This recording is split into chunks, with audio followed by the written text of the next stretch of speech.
God the Father has preserved this for us. And so He is the wise Father, and we are the children. You understand how God functions as a father by studying these passages, His warnings and His encouragements and His wisdom and His grace is all over these.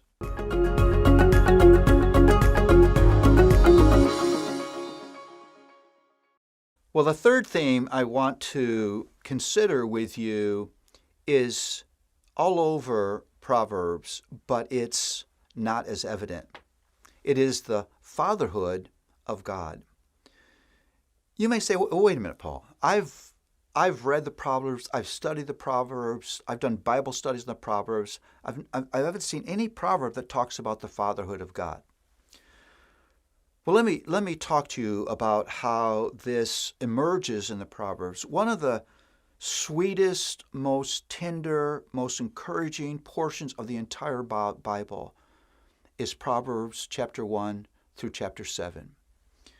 Here is a father pouring down his wisdom on his son.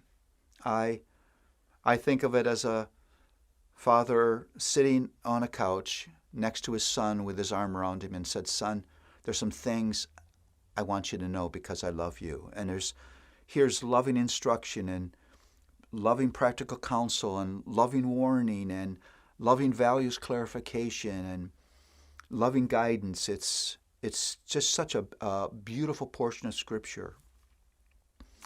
And that section is marked by 10 fatherly pleas or appeals. It's like a father saying to son, "Please don't ever," or "Please do this." You can feel the tenderness of heart in these chapters.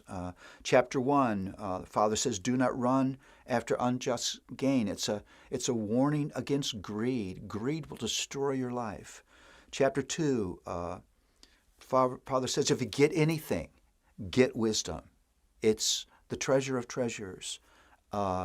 Chapter 3 is a call to fear the Lord. The second part of chapter 3 is a call to stay inside of wisdom's boundaries and don't demand your own way. First part of chapter 4, the father says, make wisdom your tradition, your legacy. Lay down a legacy of wisdom. I love that. You're always building some kind of legacy. Middle part of chapter 4, father says there's only two ways of living, son. You live as a fool or you live as a wise person, and everybody fits into those categories. End of chapter 4, the father says to son, above all else, guard your heart.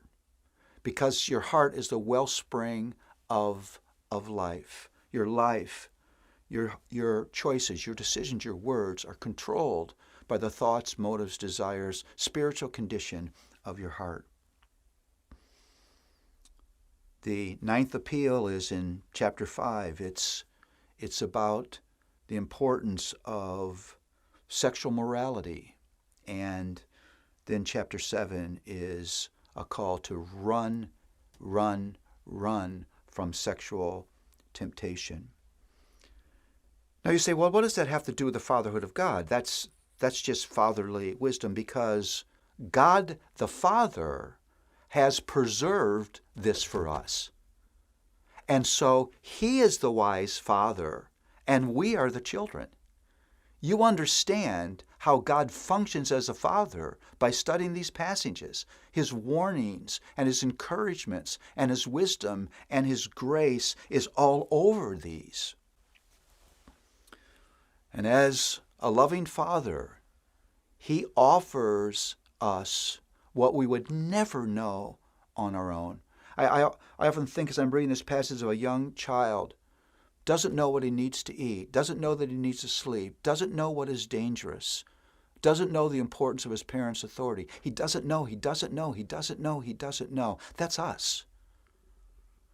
And so we need a Father who will come to us and be generous in love and generous in wisdom And the generosity of the fatherhood of God is all over the Proverbs. He gives and he gives and he gives guidance and warning and grace and deliverance and promises because he loves us.